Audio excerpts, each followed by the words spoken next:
So good morning, everyone. Welcome to our webinar, which will be presented by Learning Disability England and their co-researchers, titled No Research About Us Without Us. As ever, I'll run through some quick housekeeping things before we start. Our presentation today is scheduled to run until 11 o'clock. The session is being recorded, and please remember to keep your microphone muted so we don't pick up any background noise. The slides from today will be emailed out after the presentation, along with the recording and evaluation form.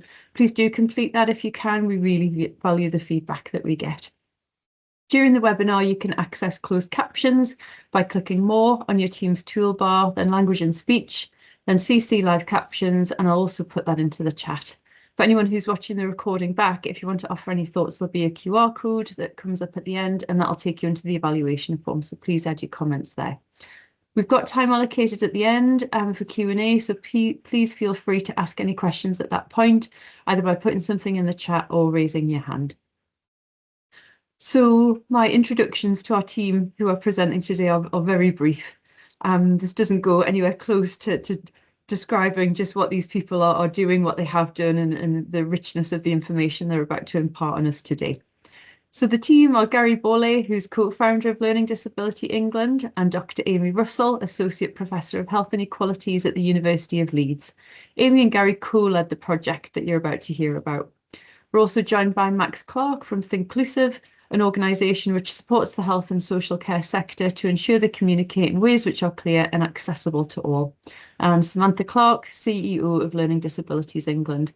Max and Sam were co-investigators on the study.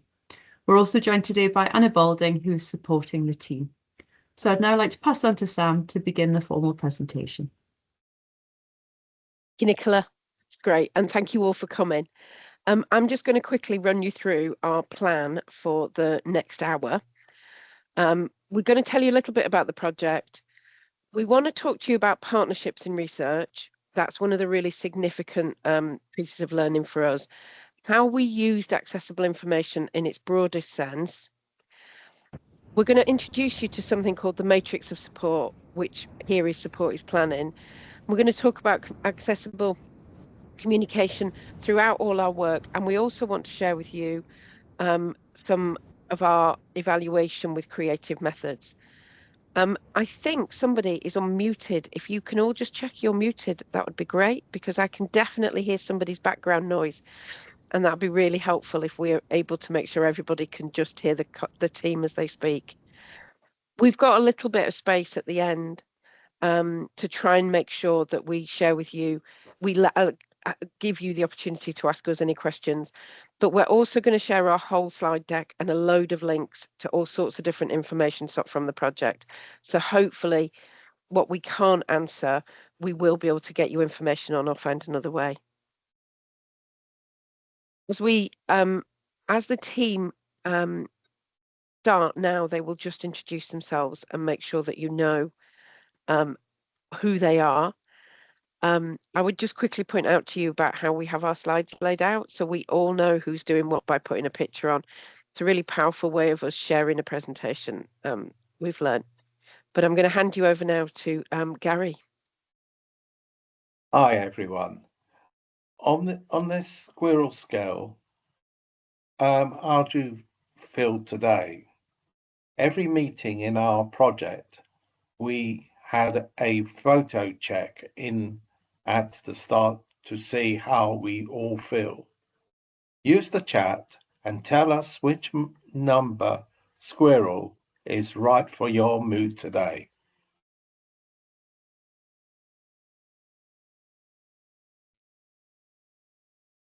I'm disappointed to have to move the squirrel scale on. I hope that you established your squirrel before you, as you write in the chat. So I'm Amy Russell from the University of Leeds, and I'm just going to take us back to how the project began. There was a quite unusual call by the NIHR that was a programme development grant that asked for innovation in inclusive, diverse public partnerships. And that's where this project came from. They said that they wanted us to develop relationships and try out new ways of working together with communities. And this was something that had really interested us because we seen a lot of guides on co-production, but not the practical details of how. And that's really something we wanted to drill down on. Morning, everyone. This is Max Clark from Thinclusive. Really good to be here today and speak to you all. Just following on from what Amy said, developing our partnership. I mean, we didn't have a partnership established in place. So when we saw that funding call, we did sort of start something quite organically. So you can see on the left-hand side there a sort of screenshot of an invite that we put out as a first instance where we had our planning meetings, and my colleague Paul at the top there, small, very small picture, and I sort of established people that we'd been working with, and it grew from there. So our 4 turned into 8, who turned into 16, etc. And another couple of screenshots. We were really keen to ensure materials were accessible right from the start. So even in these planning meetings, which were obviously all unfunded, way prior to getting being successful in any funding, we ensured that our materials were in this format, which is easy read, to really make things as accessible for everyone who we were looking to involve, and to really clarify things as clearly as possible right from the start. Even talking about funding and timelines and etc. Thanks. And so we had this great start, which was really collaborative. Everything was shared in easy read, and people joined if they felt interested, if they wanted to contribute. And we tried to make it the best, kind of most open call we could. But as we kind of started to hone the application and the deadlines crept up on us a bit more, the pressure was on a bit more, and things started to slightly get compromised, especially as we got nearer the deadline. A lot of our colleagues really struggled to even use the online system. If somebody wasn't sat next to people, they were really struggling to log in and create an account as co-applicants. Sometimes the academics needed to make a decision, but we didn't have the time to kind of make it into an accessible format and share it with the group and collect people's opinions. So a lot of the academics ended up just making decisions on behalf of the group, which felt really against what we were trying to do. And so already we were compromising our ideal of how this project should be run. We got the funding. Our project was called No Research About Us Without Us, Removing Research Barriers for People with Learning Disabilities. And as you can see, I was the co-founder of the Learning Disability England. So, and Amy and I were in charge of the project. Our team is from all over the UK.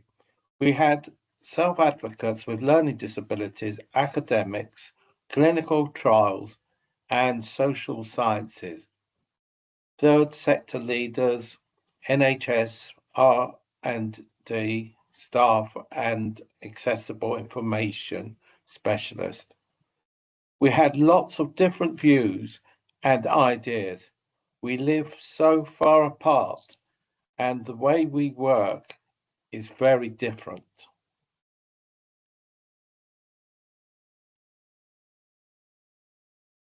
We've told you a little bit about our history and how we got together.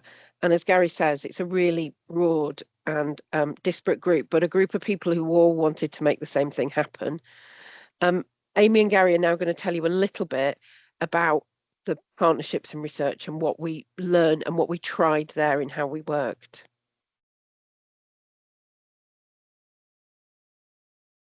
So we're going to briefly go over how we worked together and how we met some of the challenges that presented themselves as we tried to run this very large project. I think there were 17 partners in the end from across the UK, as Gary said, from very different backgrounds. And so the research funders wanted us to develop new ways of working, and we wanted to be really open about the practical bits. So as I said, there's lots of co-production guides that very meaningfully say things like disrupt power or make sure everybody's voice is heard equally.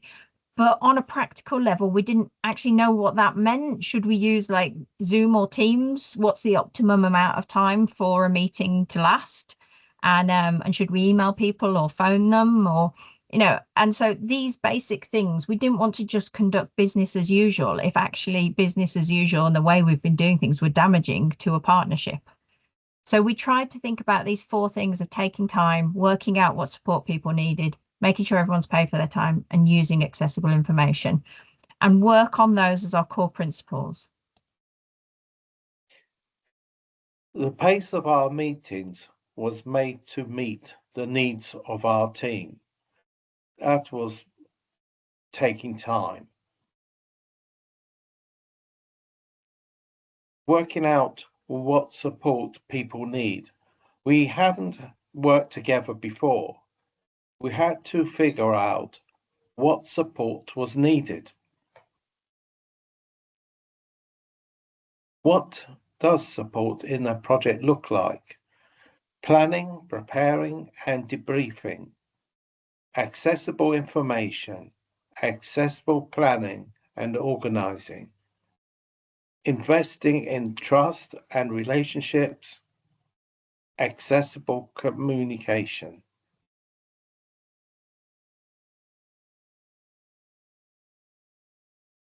So one of the ways that we structured our support was through what we're calling the matrix of support. And Max has created this great visual for us to try and understand it and explain it to others.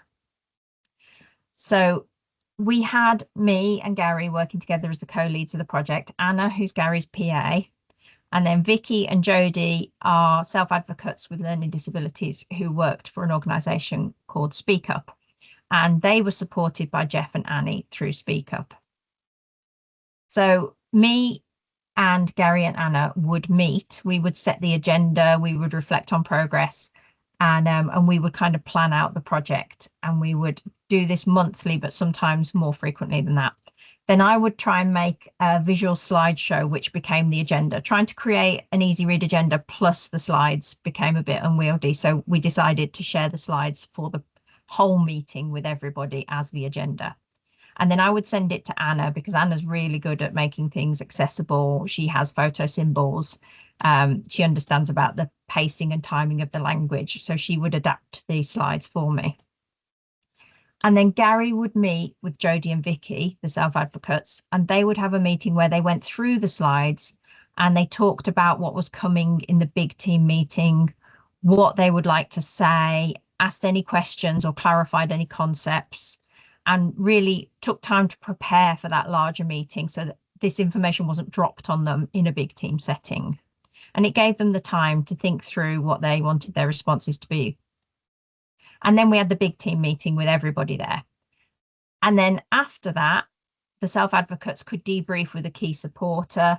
They could often go to Jeff or Annie and speak up, or Gary could talk to Anna or Sam, but equally people could reach out to me and Gary and ask questions or make further comments as well. But as you can see, this 7-stage process also involves 7 people if you add in Jeff and Annie as well. And we didn't know this was the way we were going to structure things, so we didn't cost for this structure. So all of this support that we put in place has a time and financial cost to it that needed thinking about strangely in advance of the grant.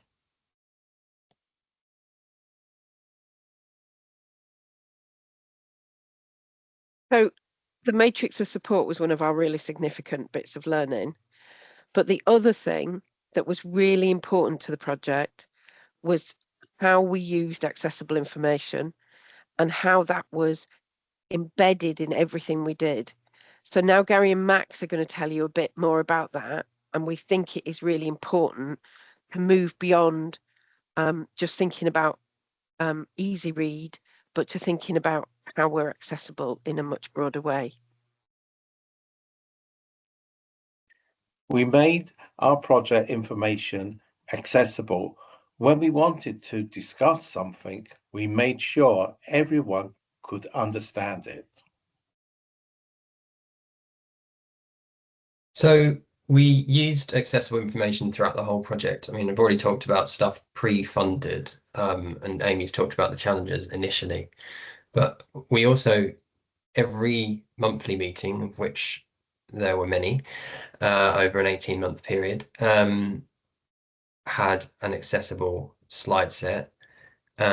We created major documents like terms of reference and agendas for each meetings in easy read format. It was really important to us to keep that all the way through, right from our funding application all the way to our evaluation. We have example agendas and lots of documents on the website and on the QR codes afterwards. And we had a really good example of our terms of reference in easy read, which is usable by other teams, I'm sure. We naturally, throughout a project like this, wanted to reference and look at other pieces of work in the same area. Often when we came across things, they weren't in accessible formats. It's not really a surprise. So the example on the left is an article from Warwick University and Aston University. And we kind of wanted to discuss it in one of our monthly meetings. But the team that worked on that hadn't thought about, hadn't considered, hadn't made any accessible ways of communicating that article. So we kind of contacted them and there wasn't anything. So we actually used some of our budget and our allocation of time for accessible information to create an easy read sort of summary of this. We used this then in a monthly meeting to discuss it and to just help with, you know, information equity, to try and help everyone to get on a similar page, therefore able to have a better discussion about it within our meeting. And as I said, these examples are on the website, on the QR code. The terms of reference is in the middle there. So we did call it a terms of reference, but we also said, who are we? What are we doing and how are we doing it? Which is 3 really good questions. The thing on the left is an example. It's the front cover of our actual application summary in easy read. So this is kind of pre-funded work, but we were really keen to get that into the same, you know, start off with a high quality sort of approach to accessible information. And there's just an example on the right of one of the group's work, which I think they're in the slide set as a whole. Again, in that same sort of high quality, easy read, co-produced format.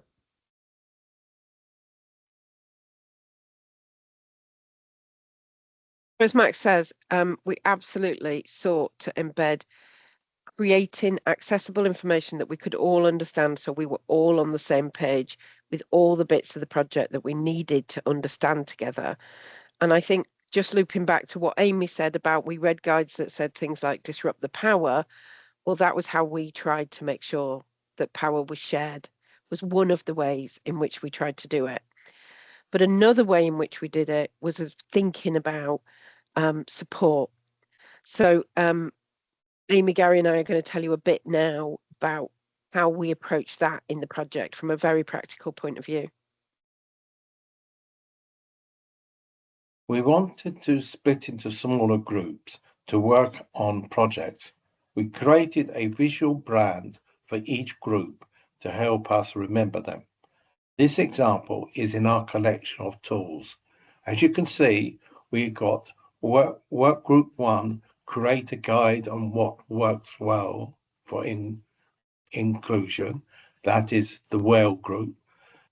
The chili pepper group was a working group 2, which worked on report on barriers to inclusion. The orange group, working group 3, they rewrite 2 research projects. And the last group, the leaf group, working group 4, evaluating co-working and this project. Support is investing in relationships and trust. Trust doesn't just happen straight away. It has to be earned, but once it's achieved, you have so much more confidence in working with those people, and you really feel like you're part of a team. It's a bit like a football team. Players need to trust each other straight away and trust their manager if they want to score those goals.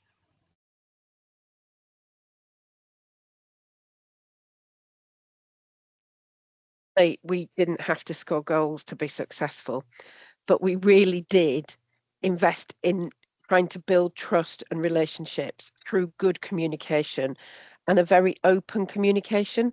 There's a couple of examples now. So we shared our one-page profiles. We moved beyond just thinking about our immediate paid role on the project. So we shared something about our lives. Of course, that was what people were comfortable with. But it really helped us begin to understand each other as people and as people who brought something to the project. We ran a showcase. I won't talk you through all of this, but we ran a session where we shared with each other what we'd done in the past. So when Gary read you that list of who was part of the group, you know, there were people who were academics with really different backgrounds. And for those of us who aren't researchers, we might not understand the difference in their skills and knowledge.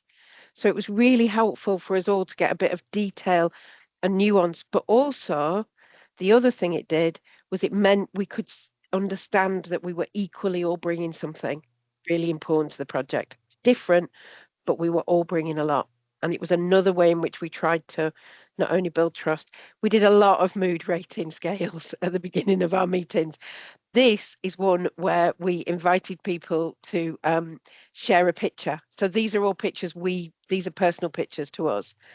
I don't have any animals in my life, so I shared a dragon from a light show in the new year.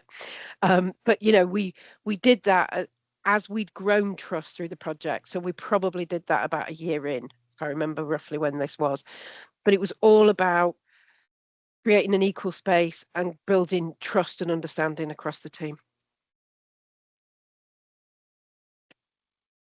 Example 4, the recap. We are busy people. We need reminding what our project is about, because we may have forgotten what the last meeting was. And we shared the same recap slides every meeting.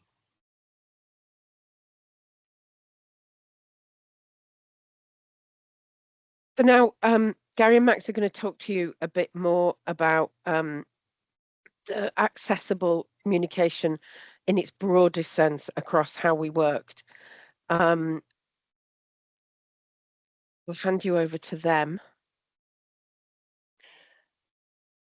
This is my feeling or struggle during that project.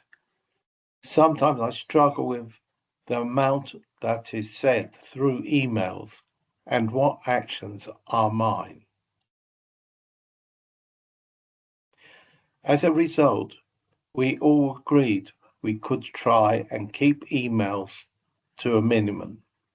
We also added a subject line in emails to help me keep on track.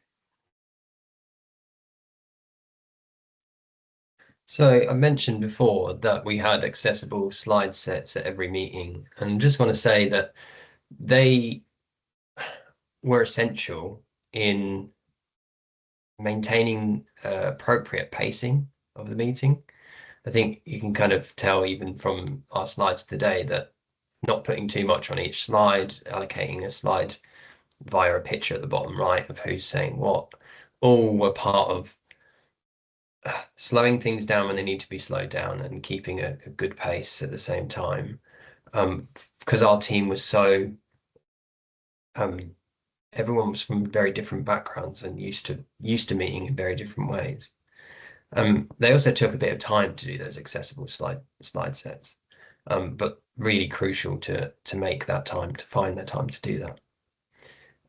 the t-shirt image on the right hand side says Zoom, not Teams, which might seem really trivial as a preference, technology preference, but it wasn't for our team. You know, the self-advocates within the team and a few other people hadn't used Microsoft Teams much. They'd been used to throughout lockdown, and you know, this project started in 2022, so just coming out of the sort of lockdown periods in a way, you know, they're very much used to using Zoom as opposed to Teams and feeling comfortable on it.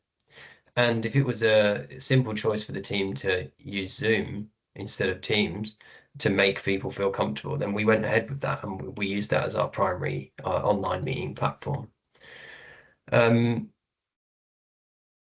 We met face to face 3 times, and we all recognized that it should have been more.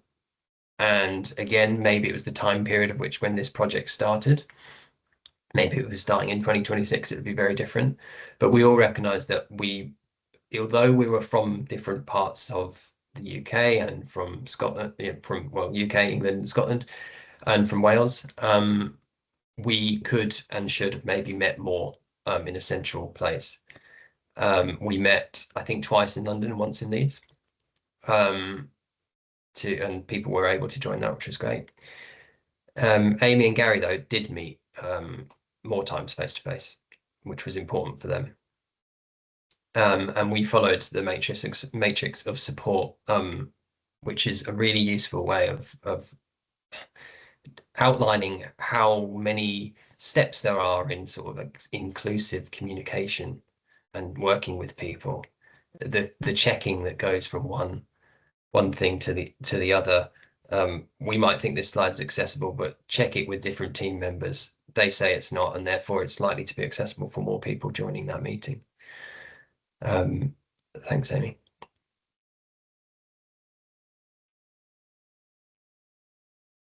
You won't be surprised now to hear that we also tried to evaluate our work and how we'd done and what the whole experience had been like, using, you know, non-traditional methods. So Amy and Gary are going to tell you a bit about the different creative methods we used to help us all engage on that equal level. And I cannot lie to you, before they start, we also did find some of it great fun. Thanks, Sam. So yeah, part of working out how to work as a team obviously involved asking us how it was going, which is quite confusing as a research project because we were researching ourselves, and that did cause quite a lot of discussions on how we explain this, both within the team and externally. So we used evaluation from the start. We changed the way we worked based on that evaluation. And we realized that feedback mechanisms are vital if you want to build trust and relationships. And we did start evaluating quite early on, but actually not from the very, very start, because everything was discussion based and we were still working out how to do things. We only put the feedback and evaluation in place kind of a third of the way in. So I think evaluation is worth planning in your planning of the project, would be what I would say. So we did an online survey. We did a kind of positive, neutral or negative face and a don't know. And we asked team members to complete that every month for, I think it was 5 months. And that got kind of a mixed response. Some people thought it was a great space to be able to air things that they wanted to, but it was quite time consuming for team members as well. The survey was about how included people felt, how the project was working for them. We also did the face-to-face workshops that Max spoke about, and those were really popular. We used creative and arts-based methods to evaluate in those workshops. So you saw a campaign poster, you could design a t-shirt or another way of campaigning on any topic you felt we needed to campaign on, either within the project or externally. We also did lots of this decision circles, where the center of the circle represented kind of feeling completely included in this example during an online meeting, and people would put their dot anonymously somewhere. And as you can see, somebody did put their dot quite far on the outside, saying they didn't feel included during online meetings. So So it helped us kind of articulate those things in a non-verbal, non-confrontational way. And then we could work together as a team to say, well, how are we going to address this and what can we do to improve? We also did lots of other activities and themed our activities. And Gary's going to tell you about that. Self-advocates Vicky and Jody went on holiday to Egypt just before one of our face-to-face meetings. We decided to have an Egypt theme for this meeting. Vicky's words about the Egypt theme. It was fun and made me more interested to be involved, and we didn't lose focus. It got us talking.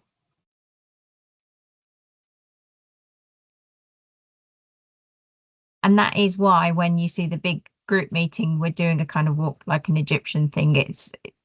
Like it was complete cultural appropriation in some ways, because we were taking kind of pyramids, camels, things like this, recognizable symbols of Egypt, but we recognized we weren't doing a terribly good job of that.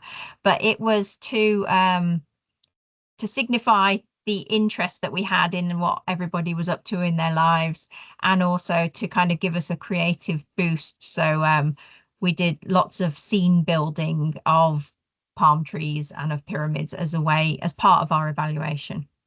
And then finally, we also got an external evaluation. So we asked Jan Wormsley and Daniel Garrett. So Jan Wormsley, you may know the name, literally wrote the book on inclusive research. And Daniel Garrett is a project worker at Brighton and Hove Speak Out and has loads of experience in inclusive research. So they looked through lots of our documents, discussed with us the ways we were working, did interviews with some of our team members, and wrote us a report which fed back on what they thought about the way we were working and what could be improved. So now we're going to ask you a few questions. Yes, so our colleague Anna is about to put the first question in the chat and a link to a Menti online, and I hope this works for you, and if it doesn't, you can put your answer in the chat. But our first question is about what are the challenges for you around inclusive research? So, what's going on for you? So Anna's put the first link in the chat if you all want to have a go, and then Anna will try and share the results with us. There's a QR code as well for those of you that are QR enabled. And it only gives you 200 characters, so we are limiting how much you can tell us about your challenges, but hopefully you can share with us just some of what's going on for you.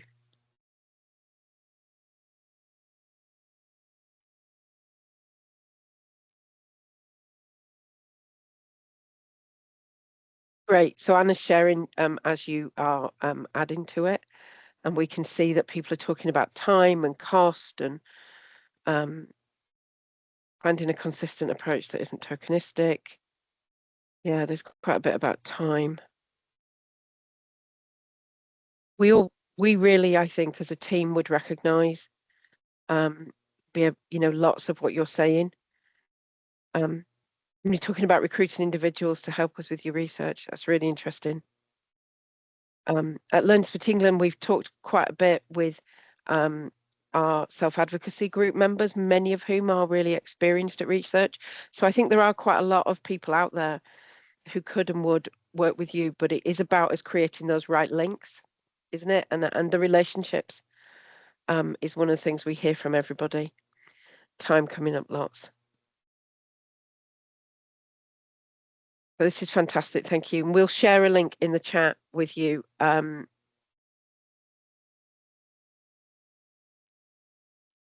then the next question, we have a second question for you, which is about what helps you. Have any of you got anything you would share with the room, share with us about what helps you do inclusive research?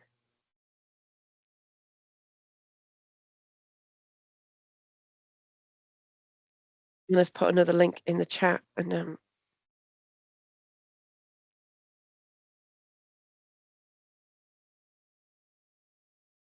Thank you, Christopher, for your comment in the chat about, you know, what helps with be a funding and a culture that says people can do this. Yeah.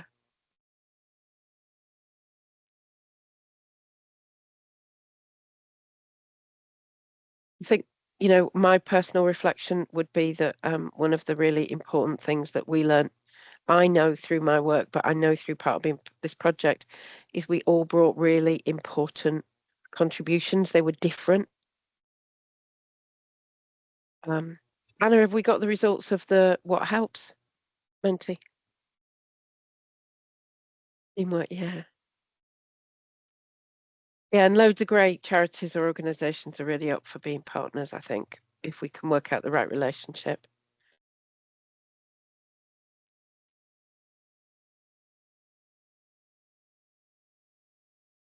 I Really think helpful. ring-fenced resources is one that really appeals to us because we had a cap on our funding, and we really struggled to work within that cap because we just needed money to do things to make reasonable adjustments. And yet other projects who maybe didn't have to make as many reasonable adjustments could cost more time for staff, or so it felt actually that money should be ring-fenced separate to say staff costs. But even then, like staff costs, we wanted to put in some time to get to know each other, but you don't feel like you can say that. That seems like the NHR will be like, wouldn't that be nice? So yeah, to even articulate what we needed in a scientific way that would get through the funding panel felt difficult. And there's loads of you in here talking about, you know, the right people in the right places, person-centered approach, trust relationships.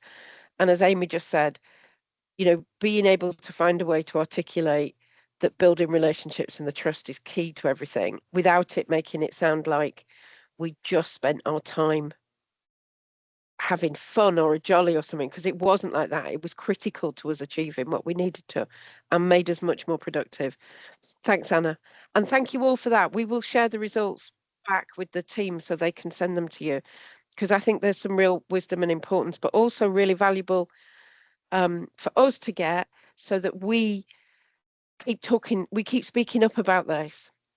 And as Learn Disability England, we can do it with you know, with bringing our own kind of network, and we want to keep articulating for what really matters and what you all think will help make inclusive research work. So finally, we're going to come to our recommendations now, and Amy, Gary and Max are going to tell you about those. Time and money. Relationships and trust can be broken by money. Paying people on time is important. Paying for support is also important. Not asking for enough time damages relationships. Unpaid work happened after we finished.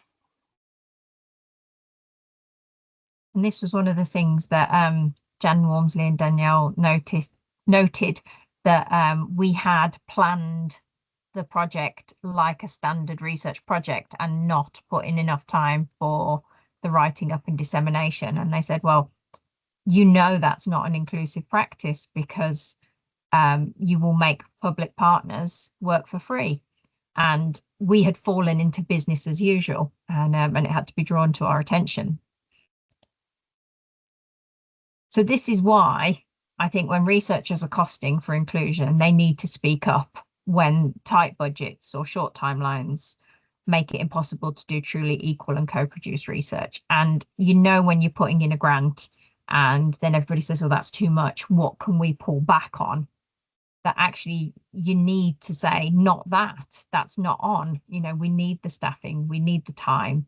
If you want to badge this as a co-produced piece of research, you need to invest in it, and you know, something else will have to give. And I know that I'm guilty sometimes of saying, oh well, maybe I could do it, and then you end up doing it all in your own time, and that's not fair on anybody.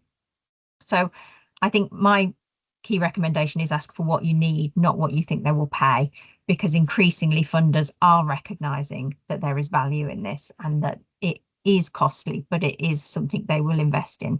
So I think we all need to share these things what we asked for, what we got wrong, and then build on that.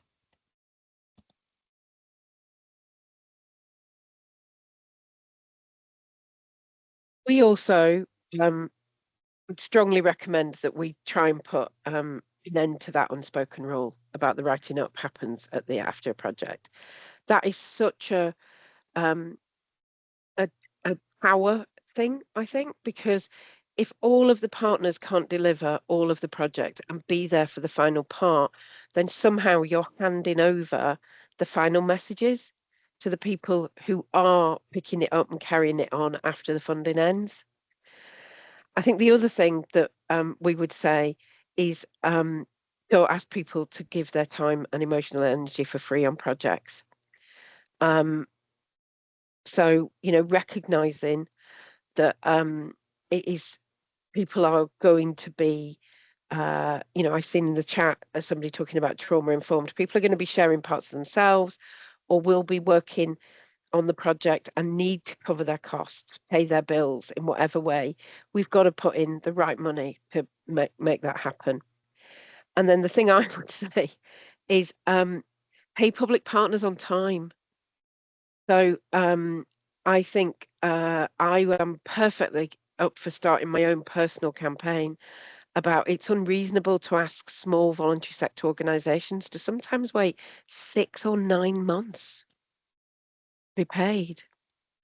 And I think, you know, if we can all move beyond university admin is slow to how do we make sure that these small voluntary sector organisations will get paid appropriately for what they're doing? I think it's really important because that is how, A, they'll be there to work with you, but B, they'll trust.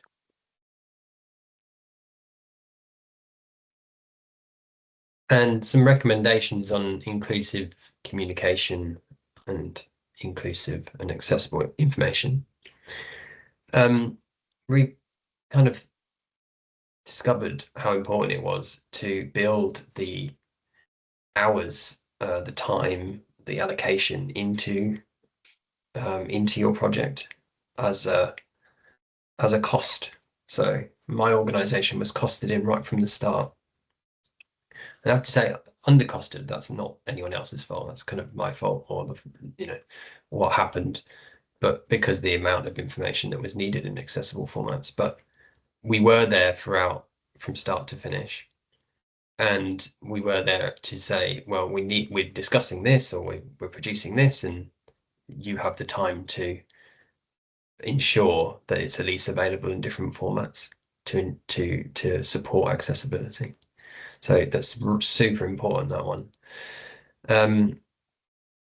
Also to involve experts by experience, of which this project had 3 self-advocates and people that had worked with people with learning disabilities a lot. So we were sort of embedded in the project, but if that's not the case for your project, involving experts by experience where you can, and ideally expert organizations that might well have their own sort of co-production and, you know, work consultants or people that they work with. The importance of doing that is huge. And kind of embracing an open attitude towards communication. You know, do things have to be this way? I think, how many times do we talk about culture and, oh, this is the way that we've done things, so this is the way that we have to do them.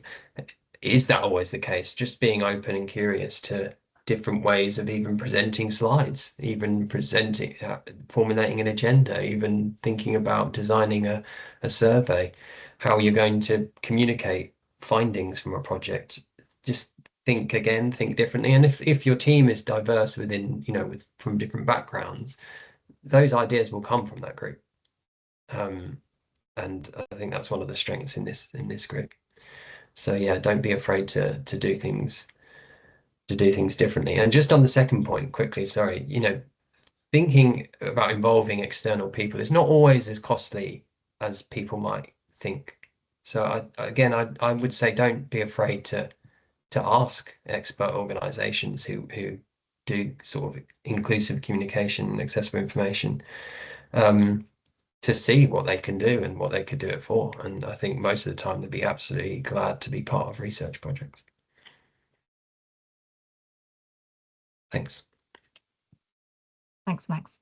And so obviously not all of our team is here, so we have to do a big shout out to everybody for so willingly engaging in a project that was about how to run a project. And as a result of it, even though everybody was costed on at tiny percentages, we did do a massive amount of work. We have produced a huge amount of tools, which we're trying to make all freely available, open access, so you can get those through the Learning Disability England website.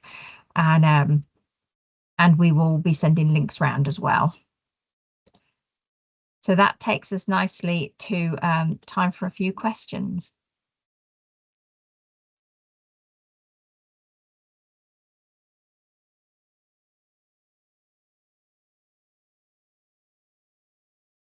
So yes, Colin.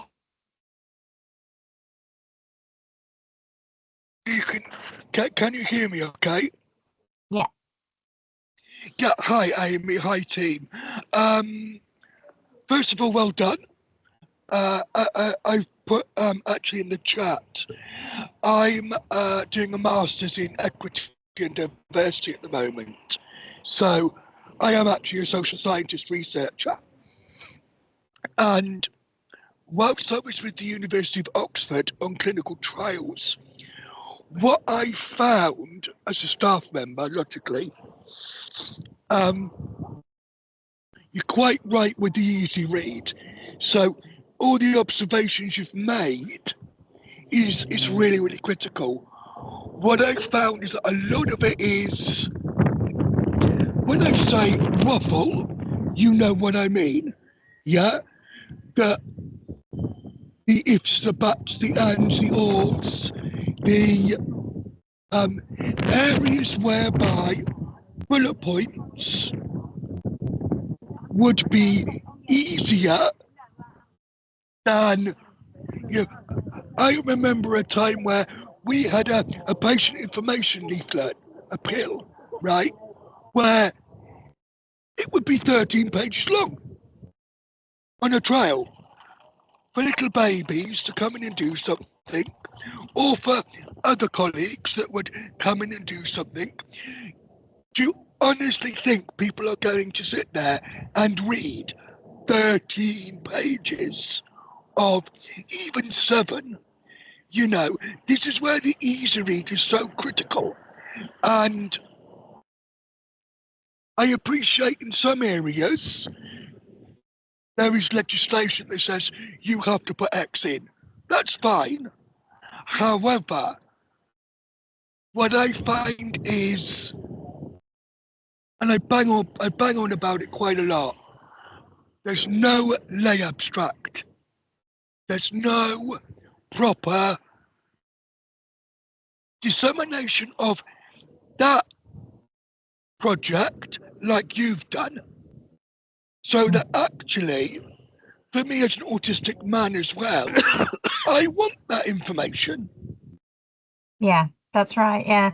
And I think I've just put in the chat that Orange Group did go through a trial that said that it was trying to recruit people with Down syndrome, I think was their target audience. Yeah. And yeah.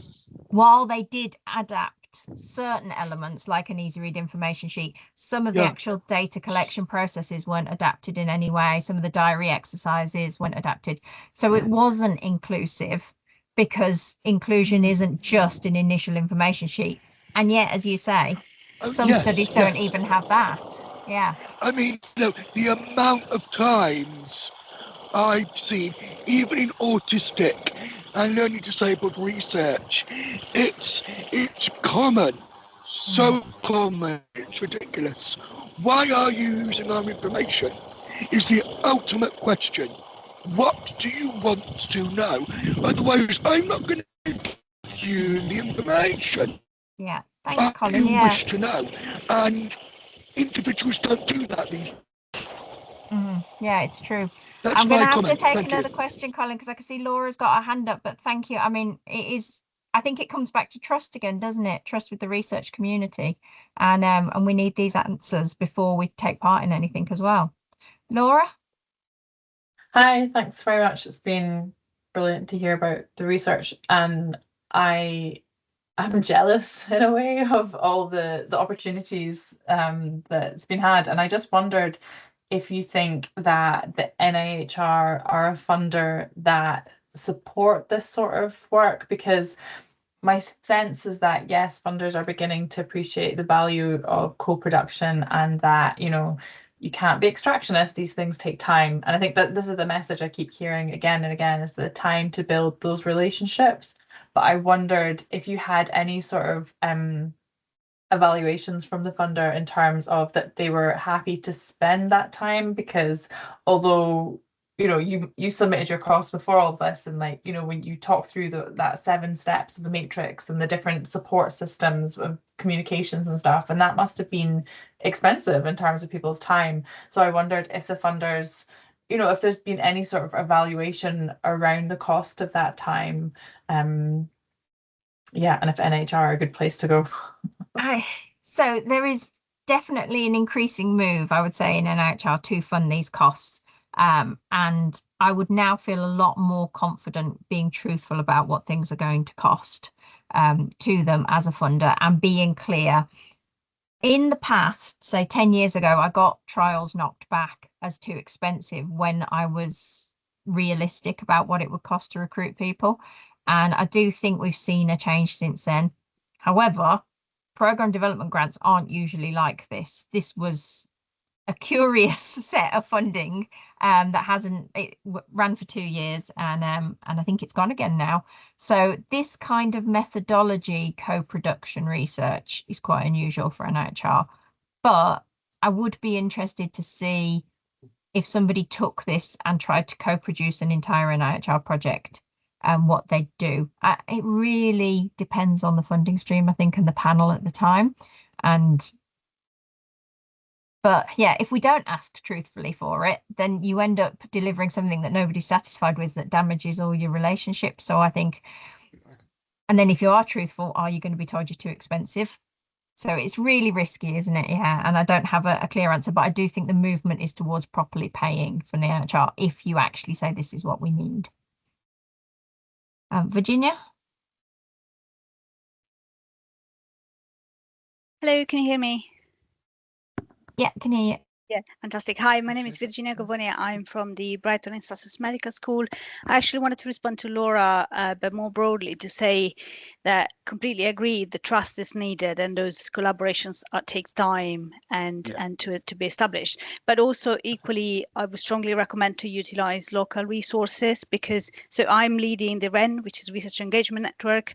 There is a REN in every areas of England, supported by NHS England, and they are network established exactly to do this, to do inclusive research. So you should be going to your local BRC, for example, or ARC, or local funding that they have already resources and people trained, and establish connection with local communities to be doing this. This is something we're growing in Sussex, and I know is a national movement as well. Also absolutely agree, we submit regularly to NIHR. There is a really strong movement towards inclusive research. They almost like don't accept application without a really thorough plan. They also provide additional funding, I believe, separately to the funding envelope. So really suggest you look into that as well. Thank you. Thank you. Paula? Hi, thank you. Yeah, I was just on the previous, Laura was talking about the funding. You're very quiet, Paula. Sorry, I can't hear you. Sorry, can you hear me now? Yeah. Is that better? Sorry, move my mic out the way. Sorry. Yeah, from what Laura was saying about the funding, I just wonder, because like Max was saying, he probably undercosted, and I'm sure there were more expenses that come.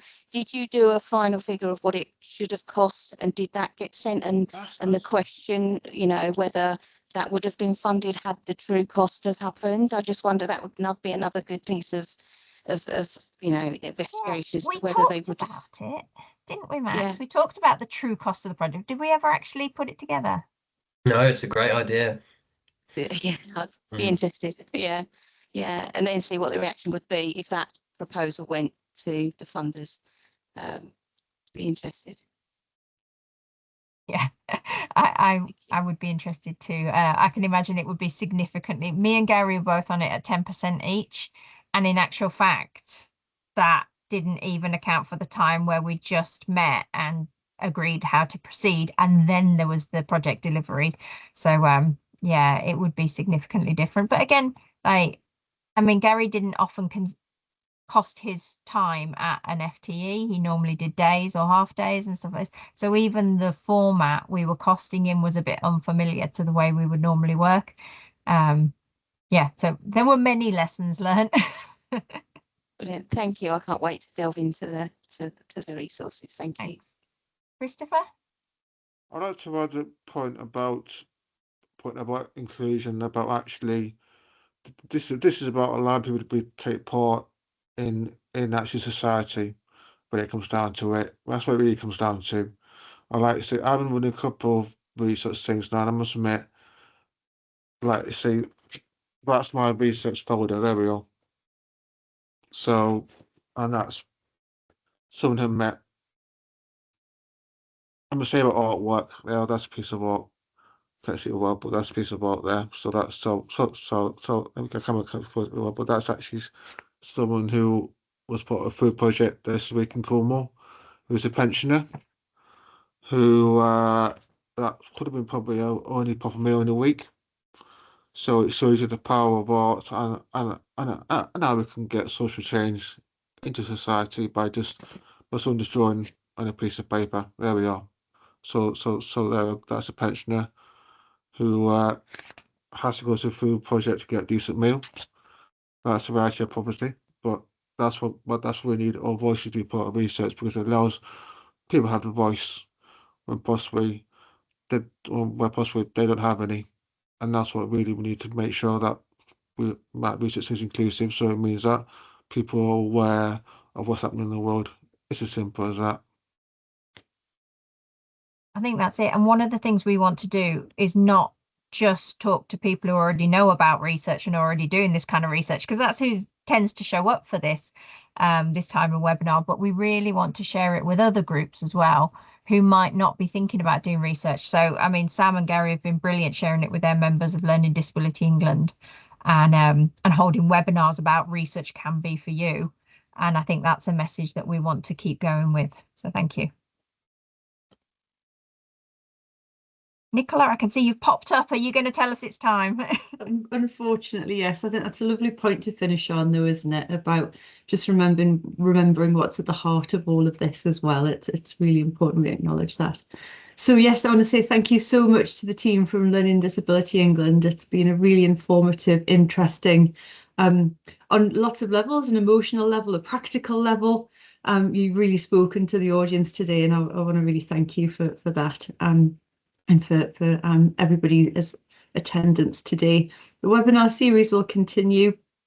Our next webinars that we've got arranged are on a slightly drier subject of data, but we'll keep posting them in all the usual places. So please keep your eye on our LinkedIn and our mailing lists and that kind of thing. So thank you so much for the team today. I think we're all going to take that squirrel chart and run with it. That is one of the best things I've ever seen as an icebreaker. So yeah, let's hope that all of our squirrel numbers increase as the day goes on. I think we should all be seeking to be number 8 by the end of the day. So thank you so much. See you all soon.